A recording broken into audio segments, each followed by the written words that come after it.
नमस्कार, social city prime news में आपका स्वागत है। मैं मनीष उपाध्याय। आज हम लोग हैं केसरिया विधानसभा क्षेत्र में और हमारे साथ हैं आज यहाँ पे बसपा से प्रत्याशी अभय कुमार सिंह जी। आपका बहुत बहुत स्वागत है हमारे चैनल। धन्यवाद। आपसे हम जानना चाहेंगे, राजनीतिक कार्यकाल जो आपका रहा है अभी तक, ये लगभग अभी तक का जो आपका सफर रहा है राजनीति में, पिछले कितने सालों से आप सक्रिय हैं? 1992 से लगभग 28 साल हो गया राजनीति करते हुए।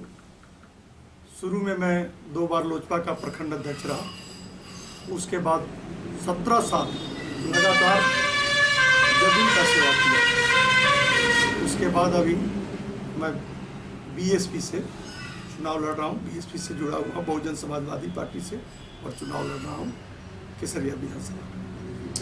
जनता दल यूनाइटेड बहुत ही स्टेब्लिश और बहुत ही अच्छी पार्टी है, फिर स्विच करने का क्या कारण है?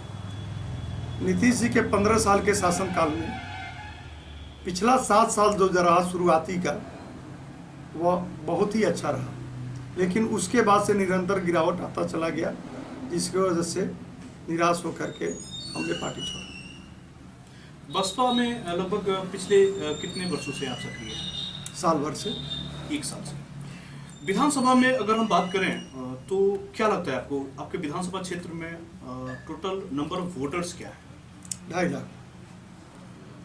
पिछली बार जो चुनाव हुआ था उसमें डॉक्टर राजेश कुमार थे 1 नंबर पे, जो यहाँ से विन किए थे। सेकेंड स्थान था राजेंद्र कुमार गुप्ता का, गजेंद्र प्रसाद गुप्ता जी का। थर्ड स्थान शायद रामचरण यादव का। क्या लगता है इस तीनों के उस टाइम का जो रेशियो था और अभी का जो रेशियो, दोनों में क्या अंतर है? देखिए, उस समय की परिस्थितियाँ और थी, अभी वर्तमान परिस्थिति में सब कुछ बदल गया है।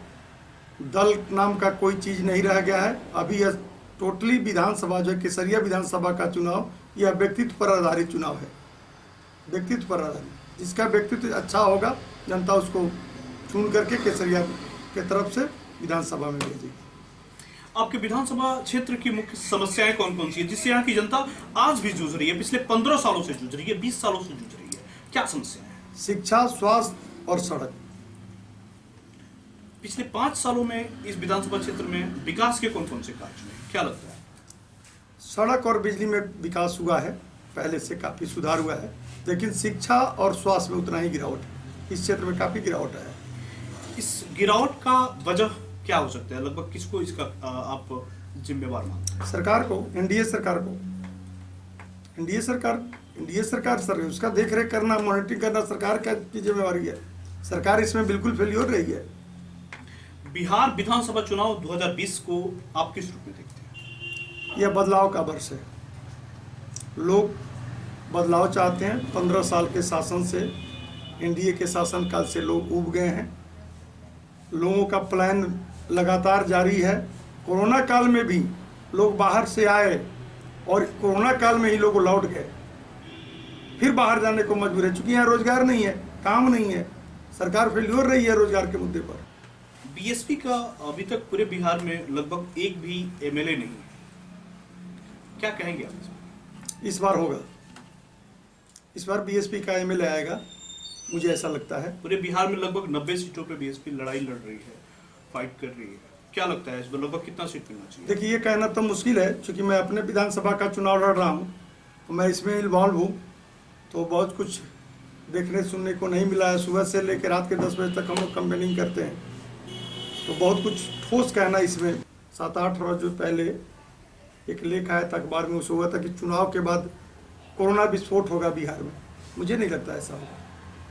मैंने एक उदाहरण आपको बता दे रहा हूँ। अपने आप सुअर देखे हैं? जानवर सुअर देखिए, गंदे नाली में रहता है, उसको कोई बैक्टीरिया वगैरह जितना कीड़ा मकोड़ा किसी चीज़ का असर नहीं पड़ता है। देहाती गाय, उसको असर नहीं पड़ता, लेकिन जर्सी को असर पड़ता है। तो वही समझ लीजिए, हम लोग यहाँ के लोग जो है देहाती गाय हैं। England, America, France, Germany, Italy के लोग जो हैं वो जर्सी गाय हैं। हमारे अंदर, आपके अंदर रोग प्रतिरोधक क्षमता काफ़ी ज़्यादा है। हमारे यहाँ वही प्रभावित हो रहे हैं जो किसी रोग से पहले से ग्रसित है, बीमार हैं, या जो 60 साल 70 साल से ऊपर के लोग हैं, या बच्चा, ये लोग ज़्यादा प्रभावित। बच्चा भी हमको लग रहा है उसका डेट बहुत कम है, लेकिन बुजुर्ग और बीमार।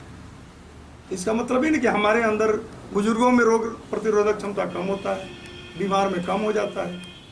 बीमारी तभी न बढ़ता है जब उस बीमारी को नष्ट करने वाला जो आपके अंदर का क्षमता है वो बर्बाद हो गया हो। तो उस मामले में मुझे लगता है यहाँ कुछ नहीं होने वाला है।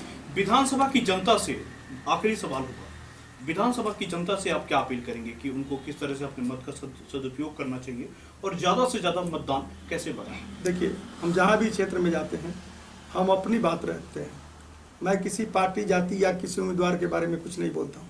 मैं एक बात जरूर कहता हूँ कि इस पूरे विधानसभा नहीं, पूरे जिला में बहुत कम लोग होगा उम्मीदवार जिनका शिक्षा दीक्षा मेरे जितना होगा, या मेरा रिकॉर्ड जो समाज सेवा का रहा है, 52 साल की उम्र में मेरा चरित्र बेदाग रहा है।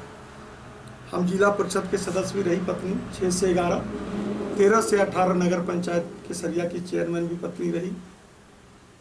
अभी यहाँ पत्नी फिर पार्षद है। हम कॉलेज में भी थे, इंटर कॉलेज। 30 अप्रैल 2018 को रिजाइन किए हैं, इसलिए चुनाव लड़ने के लिए ही रिजाइन किए।